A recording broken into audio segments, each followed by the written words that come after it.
Abu Bakar itu kalau sedang bully manusia yang sombong-sombong itu, kamu kok sombong? Kamu itu keluar min makhrajil bauli marrotan gitu. Gitu.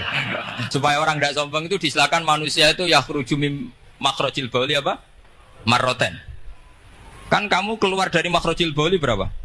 2 kali kan? Minar rojul lewat penis, terus nanti lahir juga lewat min makhrajil baul. Jadi untuk mengadili manusia supaya tidak sombong diistilahkan keluar min makhrajil baul marrotan. Nah mungkin alak kalau maknanya segumpal darah itu maknanya jenisnya seperti ini. Kenapa kamu sombong? Jangan digugat tentang itu proses embriologi. Kalau itu tidak ngalami itu. Jadi akhirnya barokahnya bingung itu alak dari proses embriologi maknanya apa? Aliko ya aliku alakon sesuatu yang apa? Nempel, yang sukses nempel di dinding rahim. Tapi dari segi jenis mendidik tawadu, mendidik khafdul janah lil mu'minin, mendidik Adul wal ingkisar, rasa hina. Nah, itu dengan makna tadi. Saya ini kata orang banyak itu punya fan banyak. Sebetulnya ini korban orang banyak. Karena ngaji Quran itu sulit, mereka nggak mau ngaji. Pasrah sama Pak Kures, pasrah sama Gus Bak, terima mateng. Jadi ini kenakalannya muhibbin. Dulu korban seperti ini juga Rasulullah SAW. Itu kalau sahabat ingin masuk surga itu ya gak suka ngamal yang berat-berat juga gak suka. Minta saja ke Rasulullah, ya Rasulullah saya minta satu hal. Apa? As'aluka murafaqataka fil jannah. Saya minta supaya jadi teman engkau di apa? Surga. Tapi yang jelas Nabi tidak jawab secara gratisan. Nabi ngendikan fa'inni ala nafsika bi kasratis sujud. Kamu membantu saya, kamu harus memperbanyak apa? Sujud. Jadi kalau ada kiai dimintai saya ingin di surga sama engkau kiai, itu enggak boleh gratisan, harus fa'inni ala nafsika bikasroti sujud. Tapi saya ini punya ajaran yang sebetulnya agak sesat tapi masuk akal. Ini saya mohon karena saya memang punya bapak seneng guyon, punya Mbah Mun kiai saya juga seneng guyon. Karena beliau katanya gini, nak kiai raguyon kok dianggap gak bahagia aja. Sakit panitia dikira kurang sangu gitu katanya.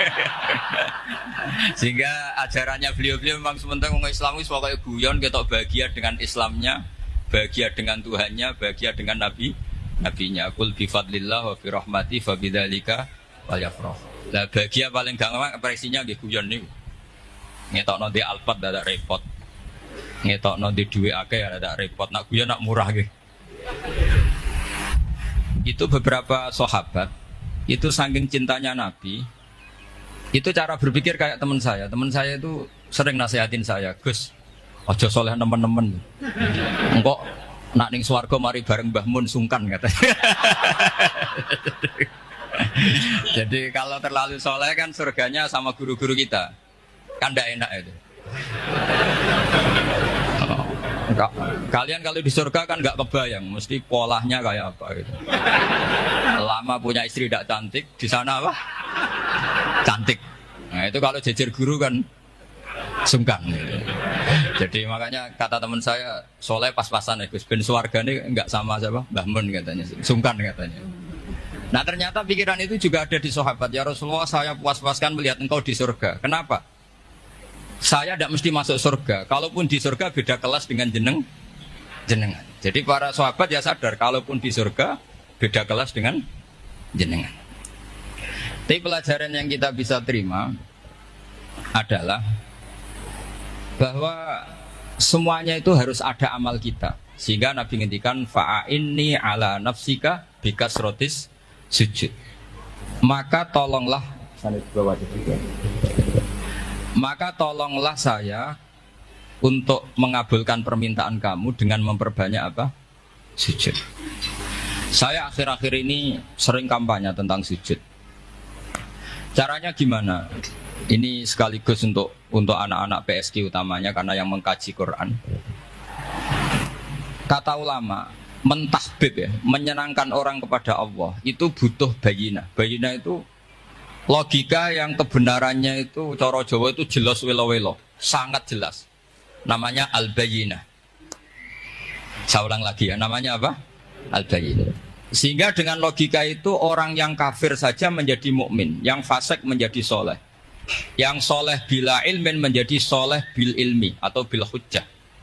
Itu yang disebut Allah, lam yakunil ladzina kafaru min ahlil kitabi wal musyrikina munfakkina hatta ta'tiyahumul bayyinah. Siapa itu rasulun minallah yatlu suhufam mutahharah.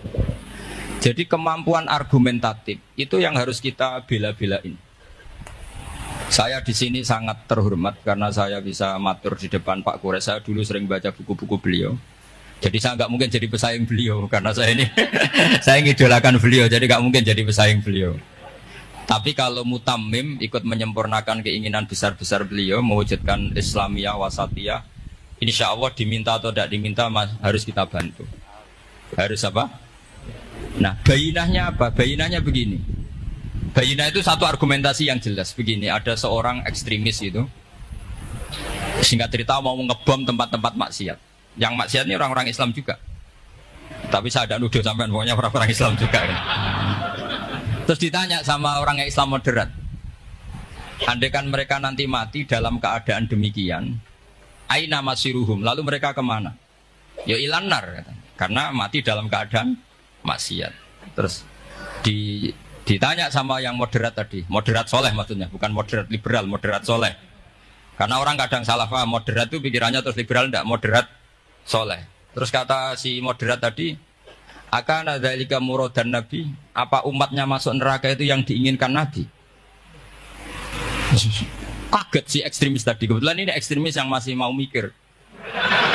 Terus, itu enggak yang digedaki Nabi. Kalau gitu ya jangan, kita tunggu tobatnya, kita proses bersama supaya mereka mau tobat. Karena dukhuluhum annar itu tidak muradan Nabi, tidak yang digedaki Nabi Muhammad SAW. Nah cerita seperti ini tentu ada padanannya. Padanan itu artinya kias ya, kias dalam hadis sahih. Saya yakin hadis itu sahih. Kalaupun itu dhaif itu yata'ayyadu bi fatwal ulama. Menjadi kuat karena banyak ulama yang fatwakan seperti itu. Saya pastikan itu diriwayatkan Qadhi Iyad dalam kitab Asy-Syifa, juga diriwayatkan Ihya, juga diriwayatkan di Hayatus Sahabah. Di situ ada sekian sanad sing yuqawi ba'duhu ba'dur. Kenapa ini saya utarakan? Karena di kota itu sanggerono hadis itu takokno sahih ta ora. Kadang sing takok ya ndak paham itu. Mau maca kitab ra iso kok takok sahih ta ora. Yang ditanya juga aneh. Terus berusaha jawab. Padahal kadang ya ndak bisa juga jadi. Di hadis itu ada penjelasan begini. Ada seorang Arabi itu orang Bedui lah, orang yang kurang peradaban. Minta sesuatu pada Rasulullah SAW. Karena Nabi itu tidak orang kaya, Nabi tidak jutawan, tidak hartawan, dikasih. Mungkin kalau uang sekarang mungkin 50.000 atau berapa. Orang itu gerutu segerutu-gerutunya. Nabi kok pelit gitu, kira-kira seperti itu. Akhirnya sahabat ini merasa tidak nyaman, ingin, karena ini Arab ya, ingin mengadili ini. Saya membahasakan mengadili itu ya ada Arabnya, karena kadang ada riwayat misalnya fahamma ayyadribuhu, nanti juga repot, ayatuluhu juga repot. Makanya kalau di Jawa itu kadang maknani bahasa Arab itu bingung. Dan memang baik bingung daripada enggak bingung. Karena kalau yang enggak bingung itu keliru pede. Misalnya jika istri kamu agak rewel, itu begini-begini. Terus ada kalimat wadribuhun, maka pukullah. Itu kalau orang nggak bingung langsung diterjemah mukullah, nanti dilaporkan Komnas HAM. Gitu. Tapi kalau yang bingung itu akhirnya tatolok mencari-cari. Ternyata di semua tafsir disebut dorban ghairu mubarrihin, ya mukul tapi yang tidak menyakiti. Jadi kekeliruan itu pasti dimulai orang-orang yang nggak bingung. Jadi ilmunya nggak cukup, akhirnya nggak bingung. Bingung itu penting. Loh betul. Nggak ada orang alim kecuali dari bingung. Karena orang alim itu nggak bisa pede. Karena referensinya banyak, kemungkinannya banyak. Sehingga mesti pikiran pertama kalau ada lafadz ini maknawi apa lafzi. Ini mahmul apa enggak? Ini mansuh enggak? Ini muqayyad mutlak enggak? Ini sekaligus jadi pusat studi Quran, jadi supaya teman-teman memang seperti itu. Kata wadribuhun, maka pukullah. Sama sih ingat betul. Ketika Pak Quraisyab nulis di Membumikan Al-Quran tentang alak, itu kalau orang ahli embriologi, di mana nih alak segumpal darah, itu mesti tertawa-tawa karena nggak ada dalam proses embriologi orang lewat proses segumpal apa? Darah. Tapi kalau alak itu madatul kalimah dari kata aliko ya'liku alakon, sesuatu yang menempel, jadi zigot yang berhasil menempel di dinding rahim itu yang jadi anak. Itu ya normal saja, memang itu terjadi. Ya barokahnya bingung tadi. Atau alak dimaknai segumpal darah tapi min haitsul jinsiyah. Artinya haitsul jinsiyah itu sejenis ini. Jadi bukan di proses embriologinya tapi di jenisnya, supaya orang tidak sombong diistilahkan min alak. Tapi maknanya min jinsil alak, bukan alaknya tapi jenis alak. Itu kayak Abu Bakar. Abu Bakar itu kalau sedang bully manusia yang sombong-sombong itu, kamu kok sombong? Kamu itu keluar min makhrojil boli marroten gitu. Supaya orang tidak sombong itu disilakan manusia itu yakhruju min makhrojil boli apa? Marroten. Kan kamu keluar dari makhrojil boli berapa? 2 kali kan? Minar rojul lewat penis, terus nanti lahir juga lewat min makhrojil boli. Jadi untuk mengadili manusia supaya tidak sombong diistilahkan keluar min makhrojil bol marroten. Nah mungkin alak kalau maknanya segumpal darah itu maknanya jenisnya seperti ini. Kenapa kamu sombong? Jangan digugat tentang itu proses embriologi. Kalau itu tidak ngalami itu. Jadi akhirnya barokahnya bingung itu alak dari proses embriologi maknanya apa? Aliko ya'liku alakon, sesuatu yang apa? Nempel, yang sukses nempel di dinding rahim. Tapi dari segi jenis mendidik tawadu, mendidik khafdul janah lil mu'minin, mendidik Adul wal ingkisar, rasa hina. Nah, itu dengan makna tadi. Saya teruskan ya. Si Arabi tadi karena dikasih 50.000 Berutu terus akhirnya Nabi memanggil Arabi tadi karena mau dipukulin sama sahabat. Gak tahu mau dipukulin atau mau dibunuh, gak tahu, pokoknya dikerasin tadi. Makanya gak usah diterjemah. Kalau diterjemah nanti jadi bingung. Terus akhirnya dibawa sama Nabi, diajak masuk, dikasih banyak sama Nabi. Dikasih banyak, ditanya sama Rasulullah, kamu sudah puas ya Arabi? Sudah ya Rasulullah. Hebatnya Nabi apa? Kamu harus menjelaskan ke semua sahabat saya kalau kamu sudah puas. Karena tadi kamu ngomong yang bikin sahabat saya dongkol. Terus sekarang harus mengkonfirmasi. Ya Rasulullah. Di depan umum juga Nabi ikut. Ini Arabi tadi minta saya tak tambah, terus dia puas. Ahakada ya Arabiyu, na'am ya Rasulullah, fajazakallahu min khairin wa asyiratin. Dia tegas, na'am ya Rasulullah. Nah, pelajaran dari hadis ini adalah kalimat ini. Ini harus diingat-ingat. Setelah Arabi tadi puas, sahabat juga tahu apa pernyataan puasnya Arabi tadi. Nabi ngendikan begini. Masalu hadza, perumpamaan orang ini dan saya itu seperti orang yang punya unta atau sapi atau kambing yang syarodat, yang liar. Fattaba'ahan nasu. Kemudian orang-orang ikut membantu nangkap. Falam yaziduha illa nufuran. Bantuan manusia-manusia ini malah tambah lari karena ini semua orang ini asing. Bagi unta ini kan asing, yang enggak asing kan hanya pemiliknya. Terus kata si pemilik unta tadi, khallu baini wa baina naqati, sudah saya tidak usah dibantu. Fa ana arfaku, biasa lebih sayang kepada unta saya. Orang enggak ikut bantu semua, terus kemudian unta itu dipanggil, fa akhadha minkum amil ardi, kira-kira diambilkan rumput, terus unta itu mau nurut. Intinya apa? Kalau orang enggak bakat kiai, enggak bakat dai ilallah, kok ngajak-ngajak Islam itu falam yaziduha ila nufuron, kira-kira gitu. Karena lebih banyak emosinya ketimbang teknik proses tadrijinya, tasreknya.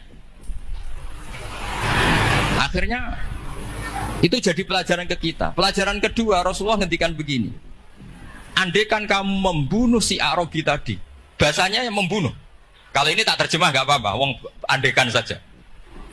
Andaikan kamu membunuh si Arabi tadi dalam keadaan membenci saya, yaitu ngomentari Nabi adalah kikir, maka dakhalan nar. Orang ini akan masuk neraka karena Dia mati dalam keadaan sakhitan dan Nabi Shallallahu Alaihi Wasallam. Dia mati berstatus benci Kanjeng. Tapi uniknya dalam Islam segampang itu. Ketika si Arabi tadi mencintai Nabi itu karena dibayar, karena diservis. Dan itu cukup loh dalam Islam itu. Mencintainya Nabi itu karena dikasih uang lagi. Akhirnya dia senang Nabi meskipun karena dikasih uang.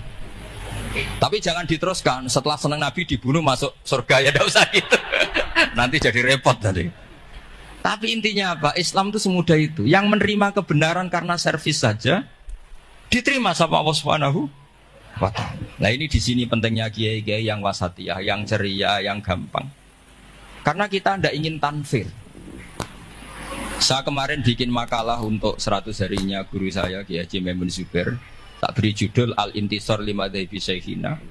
Itu diantara yang saya tulis adalah Sayyidina Umar itu pernah diprotes sama banyak sahabat, termasuk Abu Bakar, karena Abu Bakar ke Umar ini lewat penunjukan. Kata para sahabat, ya Abu Bakrin, kamu memasrahkan umat ini ke Aghladin Nas, orang paling kasar, yaitu Umar.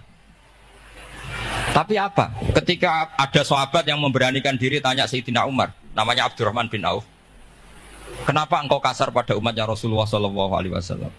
Jawabnya Umar itu unik. Fawwah, laqad lintu hatta khasyitu waha fil lain. Walaqad istatattu alaihim hatta khasyitu waha fisyiddah. Fa ainal makhraj.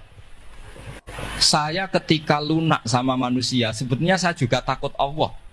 Ketika ngambil sikap lunak, karena lunak itu dianggap pembiaran. Bagi orang yang salah paham, lunak itu dianggap pembiaran. Kamu punya ponakan yang sering pacaran misalnya atau sering nakal, kamu lunak itu dianggap pembiaran. Pembiaran itu tidak mendidik. Tapi kalau kamu sebagai Pak Lek Pade terkenal keras, ponakamu ya ora tau sowan, iku ya ora iso didik sama saja.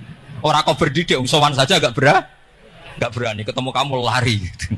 Intinya apa? Terlalu lunak juga ada masalah, yaitu dianggap pembiaran. Terlalu keras juga ada masalah, kan hakikatnya nggak bisa didik. Orang-orang yang terlalu keras sama masyarakat ini kan nggak kau berdidik karena wong roh wis melayu. Tapi nak terlalu apian, kayak kulo ini nyongkomu ya masih tak barno itu, itu kan ya repot kan. Sehingga ngendikane Sayyidina Umar, fawwah laqad lintu linnas hatta khasyitu wa filan. Ketika saya ngambil sikap lunak, sebetulnya saya juga punya khosyah karena dianggap pembiaran. Tapi ketika saya terlalu ekstrim, saya juga takut Allah. Jangan-jangan itu tanfir, menjadikan orang jauh dari orang-orang soleh, karena yang soleh terlalu keras. Fa'inal makhraj, lalu jalan keluarnya gimana? Ya jalan keluarnya tadi, wasatiyah tadi. Jangan lunak yang sampai pembiaran, ya jangan keras sampai orang tanfir. Ukurannya apa? Ya tanya anak-anak PSG nanti karena yang baru mengkaji apa? Wasatiyah. Jadi saya mohon referensi itu sebanyak-banyaknya, karena terus ada lagi saya punya cerita, ada seorang wali yang kalau doa itu agak neror Allah. Tapi itu kalau nggak wali nggak boleh, harus jadi wali dulu baru boleh. Karena kalau wali itu keliru-keliru itu ya tetap sama Allah dibahasakan isek itu berontok. Enaknya kekasihnya Allah kan gitu. Makanya di antara doanya Habib Ali Al-Habsyi Shahibu Simti Duror itu doanya, tapi kamu tidak boleh melakukan doa ini, dosa. Kalau nggak wali dosa. Itu doanya gini. Waj'al sayyiati man ahbabta. Jadikan kesalahan saya itu kesalahan orang yang kau cintai. Jadi kamane cara Jawa wis kadung disayang, salah-salah wis bener. Jadi waj'al sayyiati man ahbabta. Jadi kalau orang yang sudah super itu salahnya jadi apa? Tapi ya tidak salah sampai kayak zina maling, anda itu parah itu. Ada seorang wali doa di depan Rasulullah itu gini, ya Allah, jenengan punya dua pilihan. Jika jenengan menjadikan saya orang soleh, surroh habibuka, maka kekasihmu ini akan senang. Dan yang susah itu musuh kamu, yaitu iblis, musuh engkau. Tapi jika engkau ingin saya ini dolim, jadi orang dolim, yang susah itu kekasihmu, yaitu Nabi Muhammad SAW. Yang seneng musuhmu, yaitu iblis. Mau jenengan milih mawon, nyeneng no nyeneng no kekasihmu, apa nyeneng no musuhmu gitu. Ya sudah kan Allah tidak punya pilihan. Mana mungkin Allah ingin menyusahkan kekasihnya, yaitu Kanjeng Nabi Muhammad SAW. Sama, semua ulama ndak ingin umatnya Nabi matu khinal maksiyah, mati dalam keadaan maksiat. Maka kita berusaha semaksimal mungkin. Semoga mereka tobat. Semua Quran itu la'allahum yarji'un, la'allahum yantahun. Diharapkan mereka Allah yang Tuhan saja, yang Al-Ghaniyul Mutlaq, Allah yang Al-Jabbar Al-Qahhar saja sama orang-orang yang asrafu ala anfusi masih dipanggil-panggil wa anibu ila rabbikum wa aslimu lah. Allah yang Tuhan saja memanggil yang sedang di luar dipanggil masuk. Masa kita gara-gara soleh yang over, yang sudah di dalam mau dikeluarin? Itu kan apa-apaan itu. Makanya ini pasti tak dukung Islam Wasatiyah. Jadi saya dukung itu bihujjatin, bukan karena saya hormat Pak Kores orang sepuh, itu enggak. Memang bihujjatin. Kalau soal dukung karena orang sepuh itu etika, apa? Etika, tentu saya lakukan itu, pasti saya lakukan karena itu etika. Tapi lebih dari itu karena bihujjatin wadihah, bihujjatin bayyinah. Memang logikanya seperti itu. Allah yang Tuhan saja selalu memanggil yang luar dimasukkan ke dalam. Masa yang sudah di dalam dikeluarkan? Makanya kitab Ithaf, kitabnya Sayyid Zabidi itu, Sayyid Murtado Az-Zabidi, itu bab takfir, itu beliau ngeritik entek ngamek corong Jawa sampai sekian kuras. Sampai beliau mengutip fa innal imama la ayyukhti afil afi khairun min ayyukhti afil uqubah. Kowe de keputusan salah nyepuro luwih apik timbang salah nyekso. Nyepuro itu salah tetap bener. Tapi nek nyekso bener ora mesti bener. Fa innal imam la ayyukhti afil afi khairun min ayyukhti afil uqubah. Sehingga beliau terus hampir sekian kuras. Coba hadis di Muslim, di Sahih Muslim itu Usamah ya. Kalau di Sahih Muslim itu rawinya disebut Usamah bin Zaid. Tapi di beberapa riwayat ada yang menyebut itu tidak Usamah. Sehingga banyak syarah mengatakan itu ta'addudul waqi'ah. Memang kejadiannya dialami sekian sahabat. Itu ada perang gitu ketika musuhnya terdesak. Padahal musuh ini sudah memotong sekian tangan sahabat, ada yang sudah pernah bacok sahabat. Ketika terdesak dia mengatakan la ilaha illallah Muhammadur. Singkat cerita oleh Usamah tetap ditusuk sampai mati. Tapi sama Rasulullah ketika lapor, kamu membunuh setelah mengucapkan la ilaha illallah ya Usamah? Iya. Tapi innama qolaha muta'awwidzan, dia mengatakan kalimat itu karena muta'awwidzan, nyari perlindungan saja. Afala syaqaqta an batni, afala syaqaqta an qalbi. Sudah kamu lihat di dadanya. Kalau dia betul-betul ngomong karena mutawi dan jangan-jangan karena iman betul. Terus memangnya ketika kamu iman, orang-orang sahabat itu rata-rata kan pernah kafir. Memangnya ketika kamu iman tak curigai kan enggak gitu. Langsung saya terima. Kenapa ini main curiga kira-kira. Sampai seperti itu. Saktinya kalimat la ilaha. Jadi kalaupun diomongkan mutawidan saja tetap sah. Meskipun ngomongnya hanya untuk perlindungan dari apa? Safe, dari pedang. Malah ada riwayat lain yang menyebutkan itu tidak Usamah di tafsir Qurtubi itu. Itu yang ya ayyuhalladzina amanu idza darabtum fi sabilillahi fatabayyanu wa la taqulu liman alqa ilaikumus salama lasta mu'mina. Itu kalau di riwayat Qurtubi lebih ekstrim lagi. Si orang tadi tidak Usamah, jelas pastikan itu tidak Usamah. Ada yang lain tidak Usamah. Itu bantah Nabi. Ya Rasulullah, andaikan belah dadanya orang itu saya belah, apakah kemudian saya tahu apa yang ada di hatinya? Jadi Nabi jadi dibantah. Ya rodok khawarid. Jadi Nabi masih dibantah. Kata Nabi, ya enggak, kamu tetap enggak tahu apa yang ada di hatinya. Loh, terus masalahnya apa? Masalahnya begini. Setelah kamu belah dadanya, kamu tetap gak tahu hatinya kan? Fala anta ta'lamu ma fi qalbi wala anta tusaddiqu ma fi lisani. Jadi kowe udah di wong kacau. Ngerti hatinya yang enggak, percaya lisannya juga enggak. Kan enggak ada hujah yang kamu ambil. Harusnya kata Nabi profesional dong. Nak roh hati ini rujukannya lisan. Lah ini enggak, hatinya kamu enggak tahu, lisannya enggak kamu percaya, langsung kamu pakai itu apa? Seperti saya sama jenengan kan gampang, aku raro niati sampean ngaji api apa raro. Sementing tak kongkon ngaji berarti seneng ngaji. Jadi jelas ada yang diambil. Makanya semenjak itu para ulama rata-rata itu hampir semuanya itu Islamnya wasatiyah. Karena ciri khas agama ini adalah wallahu yad'u ila daris salam. Selalu memanggil-manggil supaya orang masuk. Enggak ada ayat wallahu yukhriju min daris salam, itu enggak ada. Allah mengusir orang min daris, enggak ada. Nah, kalau sampean salahnya orang yang dicintai kayak Nabi Adam nasib sampean. Nabi Adam itu salah karena makan apa sajaratil khuldi. Kata cerita-cerita gitulah. Nanti bisa diperdebatkan. Sajaratil khuldi itu nama larangan, itu nama salah sebetulnya. Nanti tanya Pak Quraisy. Itu kan sebenarnya gini, istilah khuldin itu bahasa setan. Hal adulluka ala sajaratil khuldi wa mulki la yabla. Jadi iblis itu goda Adam, kamu ingin mangan pohon keabadian. Jadi kalau kita istilahkan sajaratil khuldi, berarti mengesahkan istilah yang dipilih setan. Jadi masalah. Makanya saya enggak pokoknya anut-anut umumnya wong muni sajaratul khuldi ya ikut sajaratul khuldi, tapi ini sebetulnya bahasa yang dipakai setan. Singkat cerita Nabi Adam itu akhirnya makan tapi tidak banyak, makanya sebagian ayat diredaksikan dzaqo itu ngicipi. Makanya ada akala, berarti dzauq juga disebut aklu, tapi aklu yang sedikit disebut dzauq atau dzaqo. Nah, ketika makan itu Allah duka, tapi duka be orang yang dicintai, diwarai. Cung Adam, kowe tak warai donga supaya tak sepuro. Jadi kaya anak apa minggat wong disayang, disangoni minggatlah tak sangon. Makanya waj'al sayyiati man ahbabta.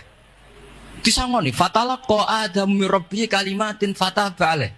Makanya saya kalau baca ayat itu cek enak, jadi sangoni. Maca iki jeng yo kok ben dadi minggat digani HP mbek dhuwit engko nek wis kepen mulai ya semulai.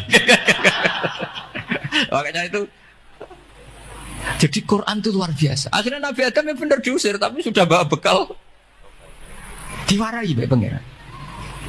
Nah ternyata apa? Maksiatu Adam itu maksiatu mu'azzimin. Maksiatnya orang yang sangat menghormati Allah. Jadi kalau kamu ingin jadi wali itu pertama harus kamu berstatus al-mu'azzim, al-musabbih. Ternyata kata kuncinya gini, kata tafsir Ibnu Katsirin. Waqo sama huma inni lakuma laminan nasihin. Saya ini kan muridnya Mbah Maimun, muridnya bapak saya. Kan gak kebayang orang pakai namanya Allah kemudian dusta. Jadi Nabi Adam dirayu setan kayak apa itu gak pernah tertarik. Gak pernah tertarik. Tapi akhirnya setan bilang, wallahi demi Allah, bahwa saya menyuruh kamu makan buah khut itu laminan nasihin. Wallahi, pakai kata wallahi. Terus Allah ya sudah merevisi larangan itu. Sekarang sudah bilang boleh katanya. Nah karena kata pakai wallahi, terus kata Nabi Adam, fa wallah wa izzatika ya rabbi ma dzanantu anna ahadan yahlifu bika kadiban. Ini dawuh Nabi Adam. Adam wis tak kandhani kok ora nurut alasan apa? Terus Adam atau pangeran wa izzatika, demi kehormatanmu ya Allah, fa wallahi ma adzunnu anna ahadan yahlifu bika kadiban. Saya tidak pernah ngira ada hambamu, ada makhluk kemudian mencatut nama engkau kemudian dia dusta. Kenapa saya sebut-sebut nanti tadi asmane Mbah Mun? Andaikan saya punya teman biasa bodoni saya, biasa bodoni saya, nipu saya, terus bilang gini, Gus Bah jenengan ditimbali Mbah Mun, dan dia sumpah, kira-kira tak pikir apa enggak? Enggak, pasti saya langsung meskipun ya dibodoni. Karena saking wibawanya Mbah Mun sehingga saya tidak ngecek lagi orang ini bohong apa tidak. Nah, Nabi Adam saking wibawanya Allah di hatinya Nabi Adam, kita disebut wallahi. Allah sekarang halalkan itu, sudah tidak pikir panjang. Karena dia tidak pernah ngira ada orang mencatut nama Allah kemudian dia dusta. Seperti di dunia santri misalnya ada yang dipanggil Habib Ali, mosok disumpah sih, tenang tau ora. Oh, itu mesti teman yang biasa bodoni sampean lah, mesti langsung saking takutnya kan gitu. Sampean takut istri dibilangi teman, bojomu nelpon. Wah, seulak. Itu mesti tidak dikonfirmasi lagi itu. Saking takutnya itu. Nah, Nabi Adam itu seperti itu. Saking takzimnya kepada Allah sehingga ketika disebut wallahi. Nah, itu yang kata kuncinya waqa sama huma inni lakuma laminan nasihin fadallahuma bihur. Itu kalau sampean teliti. Ini kesangannya Pak Quraisy pakai madatul kalimah itu kelihatan. Fadallahuma itu rujuknya ke iblis. Jadi Adam di situ korban terus. Kan wako sama huma iblis sumpah ke Adam Hawa. Fadallahuma iblis menunjukkan Adam Hawa. Sehingga dia dua orang ini maksiat itu semuanya korban. Dia hanya sebagai objek. Kreatornya yaitu iblis.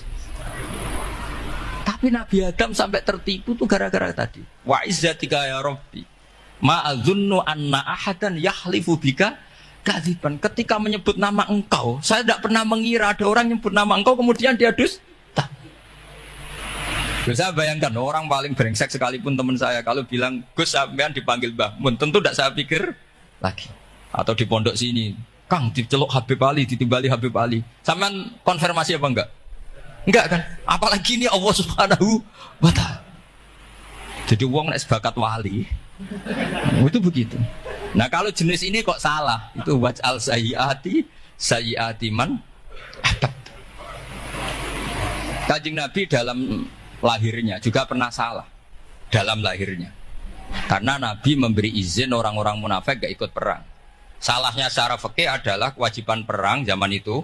Karena zaman itu memang orang-orang kafir juga merangi kita sehingga kita dibolehkan merangi. Jangan hanya cerita Nabi perang berarti perang syariat jarak gitu. Nabi perang karena diperangi. Jelas ayatnya udzina lilladzina yuqatalun, diberi izin bagi yang ngalami yuqatalun, diperangi baru diberi izin perang. Jangan langsung bangun tidur perang, itu enggak ada ayatnya. Qatilul ladzina yuqatilunakum, merangi yang merangi kamu. Wa akhrijuhum ya min haitsu akhrajukum, ngusir yang ngusir kamu. Jadi perang itu akibat bukan sebab. Akhirnya Nabi itu secara fikih itu salah. Secara fikih loh, karena memberi izin orang munafik. Tapi Allah ketika sama Rasulullah Muhammad SAW karena kekasihnya ngendikane sudah dimulai afawwahu angka. Muhammad tenang wae wis tak sepuro. Cuma aku takok kena apa kok buka izin. Tapi itu kalimatnya afawwahu dimulai dengan kalimat yang menyenangkan, afawwahu. Jadi ibarat sampean salah sama orang tua.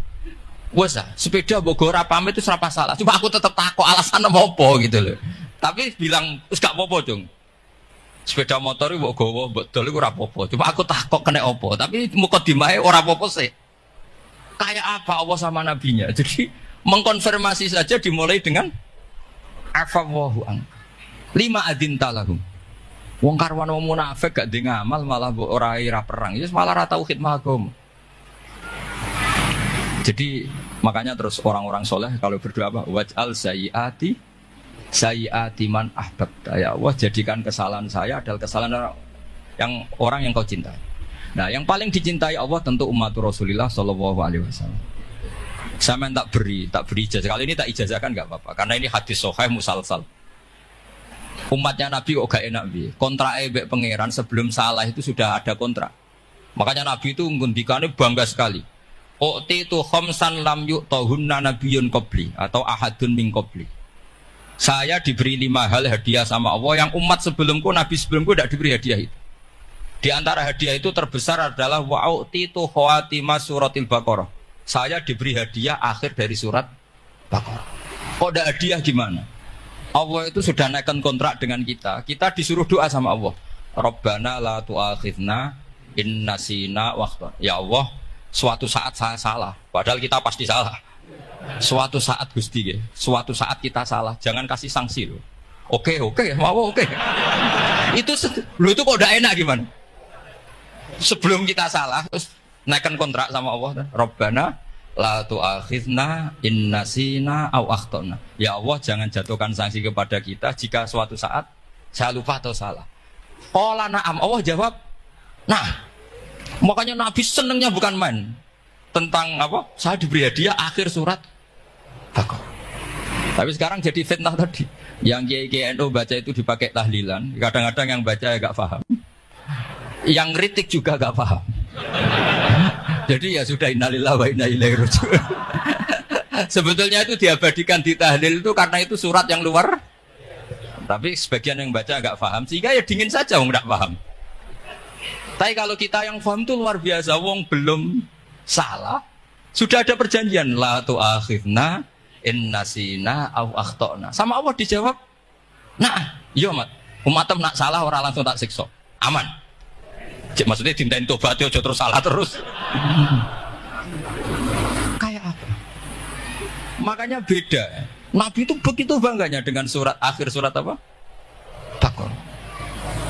Terus tafsir kedua, umat ini adalah umat yang sifat Allah itu selalu aktif dan dua-duanya aktif. Ini perlu saya sampaikan berkali-kali. Dua-duanya aktif. Jika orang soleh itu nggak boleh mengadili orang dolim. Itu umatnya Rasulullah Shallallahu Alaihi Wasallam. Begini logikanya ya. Pernah ada cerita, ada orang soleh sedang sujud, diinjek sama orang fasik, al-asi lah orang fasik. Karena orang soleh ini diinjek, orang soleh, bawaan orang soleh itu ya kadang gampang marah, bawaan orang soleh. Tapi pas marah itu nyatut nama Allah. Fawawahi la yaghfirullahu laka, pakai nama Allah. Ada kan dia bilang asemane kue itu malah gak apa-apa gitu. Karena misoh-misoh sendiri itu kan urusan dia, tapi pakai namanya Allah. Fawawahi la yaghfirullahu laka. Allah tidak akan ngampuni kamu. Itu Allah langsung memberi wahyu ila nabi hada zaman, ke nabinya zaman ini. Allah ngendikan gini, ini yang cerita Rasulullah. Mang dzalladzi yata'alla alayya alla aghfira li fulan faqad ghafartu lahu wa ahbattu amalak. Orang itu tak ampuni, yang sujud amalnya tak hilangkan. Kenapa? Allah tersinggung. Wong saya ini bisa aghfir, bisa ngampuni. Kenapa kamu nyifati saya hanya u'adzib? Jadi kira-kira Allah itu tersinggung. Wong sifatku iku yo yaghfir wa yu'adzib kok mbok ganti yu'adzib tok iku piye? Jadi sifatku kan hilang sitok gitu. Paham ya? Jadi kalau kamu melihat orang-orang maksiat, pikiran kamu Allah yu'adzibuhum itu enggak fair. Bisa saja Allah yaghfiru lahum. Tapi kamu milih sitok tok, yaitu sifat yu'adzib itu enggak fair. Harusnya ya yaghfiru liman yasha wa yu'adzibu man yasha. Tapi orang soleh ini wallah la yaghfiru wallahu laka, itu Allah tersinggung. Kenapa tersinggung? Karena Allah hanya disifati yu'adzib, bukan disifati yaghfir. Padahal Allah bisa yu'adzib, bisa yaghfir. Sehingga Wahsy ketika seperti itu, dia qatilu ahabbin nas ila Rasulullah, yaitu Wahsy adalah qatilu Hamzah. Ketika Nabi da'a alaihi, tidak usah diterjemah, itu sama Allah malah Wahsy dikasih tahu. Bahkan turun ayat laisa laka minal amri syai'un aw yatuba alaihim aw. Jadi kita melihat ahlul maksiat, oke kita tidak cocok dengan mereka, tapi tidak cocok tetap berharap mereka tobat. Kita tarbiyah. Karena kita tidak boleh nyifati Allah yu'adzibuhum qatan. Mungkin ora melok dadi pangeran kok muni qatan. Isa wae Allah yaghfiru lahu. Itu pelajaran bagi kita. Jadi ternyata si soleh tadi ditegur sama Allah, kamu tidak bisa seperti itu. Mang dzalladzi yata'alla alayya ta'ala itu corong Jawa sumpah serapah. Kok iso aku mbok sifati u'adzib tok, wong aku iso aghfir. Makanya di Quran itu ada wa yu'adzibal munafiqina. Ayatnya apa? Insya'a au yatuba. Ya ini dalil-dalil napa? Kalau jenengan mendukung Islam napa? Wasatiyah. Jadi an ilmin. Jadi saya dukung gerakan ini, satu an ilmin, dua memang secara etika. Pak Quraisy itu orang sepuh, tentu pilihan itu setelah sekian baca tafsir, baca referensi. Beliau seorang akademisi, profesor, doktor. Tapi saya tetap mohon dukung kita itu an ilmin, apa? An ilmin. Memang dari awal Allah mensifati dirinya bisa yaghfir, bisa yu'adzib. Kenapa kita memastikan yu'adzib? Wong Allah bisa yaghfir. Nah dengan demikian kamu menetapkan sifat Allah dua-duanya. Jadi yang soleh ya tetap khawatir, jangan-jangan ada masalah. Yang fasik pun tetap ada harapan. Makanya masyhur dawuh Sayyidina Ali yang dikutip hampir semua ulama, apa? Ala unabbiukum bil faqih kullal faqih. Apa perlu saya ceritakan siapa yang ahli fikih sebenarnya? Apa kata Sayyidina Ali? Sebagian orang malah memarfukan ini ke Rasulullah sallallahu alaihi wasallam. Kalaupun ini tidak hadis marfu, dawuh Sayyidina Ali pasti tercermin dari keinginan Rasulullah sallallahu alaihi wasallam. Ketika Nabi ditanya, siapa itu al-faqih wal al-faqih atau Sayyidina Ali? Malam yuknitin nas min rahmatillah walam yu'amminhum min makrillah. Apapun kondisinya orang, jangan putus asakan dari rahmatnya Allah. Jika Nabi itu pernah sangat serius ngadepi orang-orang fasik. Tapi setelah di multazam sama Allah ditegur. Kalau kamu begitu, rahmat saya, kata Allah, kamu batasi. Semenjak itu Nabi terus rileks. Dan Nabi kalau ibadah itu mesti milih yang paling gampang. Ma khuyyira Rasulullah sallallahu alaihi wasallam amrayni illa ikhtara napa? Aisarahuma, pasti milih yang paling gampang. Termasuk Nabi unik itu tofa rogiban. Semua sahabat itu tofu musyatan, semua tawaf secara jalan. Tapi Nabi tofa rogiban. Jika kata ulama-ulama usul fikih, afdal mana? Ya afdal tawaf secara jalan, karena al-ajur bi qadrit ta'ab. Tapi untuk Nabi itu afdal tofa rogiban. Kenapa? Karena Nabi adalah muallimul ummah, pengajar umat. Kalau Nabi tidak tofa rogiban, maka orang akan bilang syarat sahnya tawaf harus jalan. Barokahnya Nabi naik unta, orang mengesahkan tawaf secara rogiban. Tapi saya ini keterusan, jangan nom-nom dong nganggo skuter kok teletabis. Ini kalau ya cocok kan. Oh ya nak sing sepo-sepo itu cara kula berlebihan lah. Meskipun sah tapi kalau nganti risi, buan terbenturan itu yang disai itu. Boyo itibak Nabi itu paling enggak ya kesamaan sepuhnya atau apa Nabi kan. Ini ndak, yang penting sah apa? Wah repot ya. Terus bukti berdua gini, kalau Nabi itu ingin ibadah itu paling ringan. Suatu saat setelah Fathu Mekah, Nabi kayak apa rindunya sama Ka'bah al-Musyarrafah, sama Al-Ka'bah al-Musyarrafah. Nabi saking rindunya minta sama Abu Tolhah al-Hajabi itu. Minta Utsman bin Tolhah al-Hajabi. Utsman namanya. Minta kunci terus masuk Ka'bah. Itu keluar dari khimah, itu Nabi senangnya bukan main. Karena Fathu Mekah. Lebu Ka'bah senangnya bukan main. Tapi setelah keluar dari Ka'bah, itu kelihatan hazinan, kelihatan susah, tersiksa. Ditanya sama Sayyidah Aisyah, kenapa engkau gelisah padahal tadi kelihatan senang? Wajidtu anni lam adkhul. Saya suka andikan tadi saya ada masuk Ka'bah. Kenapa ya Rasulullah? Jangan-jangan umatku ngira ini penting. Dan itu berat. Sampai jadi perdebatan ulama fikih. Apakah sunat masuk Ka'bah apa? Enggak. Sebagian ulama bilang enggak. Alasannya Nabi getun cara Jawa itu kecewa, nyesal. Kenapa saya tadi masuk? Jangan-jangan umatku nanti merasa itu keharu dan itu repot. Nah kita tidak usah dilarang, memang tidak punya kesempatan. Alhamdulillah. Dilarang nggak dilarang, sudah tidak punya kesempatan. Nah ini yang terakhir kenangan saya mau menerangkan dan tambah mahabbah kepada Rasulullah Shallallahu Alaihi Wasallam. Ini betul, ini sesi terakhir ini. Begini, salasun mangkun nafihi wajada halawatal iman. 3 hal ini kalau ada pada kamu atau pada siapa saja, maka menemukan halawatal iman, manisnya iman. Ini mungkin yang jarang dijelaskan orang adalah manis itu apa?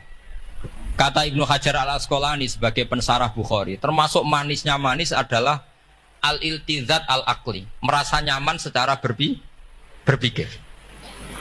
Nanti saya bacakan takbirnya sebelum saya tutup ngaji bareng ini. Begini misalnya, kita ngikuti Nabi Muhammad SAW. Tentu beliau punya al-jamalul wajhi, Nabi itu orang paling ganteng. Tentu beliau punya al-jamalul sauti, suaranya Nabi itu luar biasa. Tapi yang paling luar biasa tentu al-jamalul akli. Akalnya Nabi itu luar biasa jamal, luar biasa indah.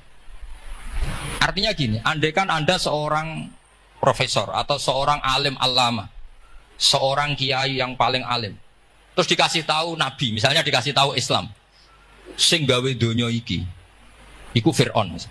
Kan mesti tersiksa, logikanya gimana? Wong Fir'aun lahirnya di bumi kok bikin bumi, kan dulu buminya timbang. Mesti iso turu sampe. Iki ajaran nopo iso turu. Tapi ajaran ini mengatakan sing gawe alam raya ini Allah. Allah itu awal, Allah itu qadim. Kan terus iso turu, wis adone lah. Nek sing gawe luwih dhisik. Paham ya? Terus sing gawe ku ala kulli syai'in qadir, wis adone lah. Jenenge gawe alam mesti ala kulli syai'in qadir. Nah terus misalnya diajak paham ateis. Alam ini ndak ada, kemudian ada. Penciptanya apa? Ya ketiadaan. Ora iso turu sampean. Bagaimana mungkin al-adam yakhluqu maujudan, alam yang maujud diciptakan oleh Adam. Ora iso turu sampean. Itu kata Ibnu Hajar al-Asqalani, halawatul iman itu adalah ibaratun anil iltizat al-aqli. Halawatul iman dan ibaratun anil iltizat, agama ini nyaman secara akal. Kita disuruh menuhankan zat yang sifatnya itu luar biasa. Allah adalah qadim, Tentu pencipta lebih dulu timbang yang diciptakan. Kan enak, keren kan? Terus alam yang maujudat, hadil maujudat khalaqaha wajibul wujud. Ini maujudat diciptakan zat sing super wujud, yaitu wajibul. Kan iso turu sampe. Oke, masuk akal. Nah, misalnya itu sampean dikabari hadil maujudat khalaqahal adam. Ini maujudat diciptakan ketiadaan. Mesti kalian mikir iki waras ta ora sing ngene. Ya itu. Jadi apa? Kita halawatal iman itu usahakan maknanya sampai ngalami al-iltizat al-aqli apa? Al-iltizat. Saya baca takbirnya saja. Ini di kitab saya Fathul Bari. Ini di juz 9. Di kitab saya halaman 193 ya. Karena mungkin sampean beda cetakan atau enggak ada nomornya karena enggak punya, enggak tahu saya. Banyak ini tak. Tapi ini nanti saya tak tinggal di Mas Wafa ini. Nanti yang enggak boleh di ngopi saja, di foto aja. Selumayan ben ngaji ku nganggo kitab ben kok wong alim gitu, keren. Saya baca Bismillahirrahmanirrahim. Halawatal iman. Beliau ngendikan wa yaltaddu bidzalika iltizazan aqliyan. Jadi orang merasa nyaman secara iltizazan aqliyan. Akalnya merasa nyaman.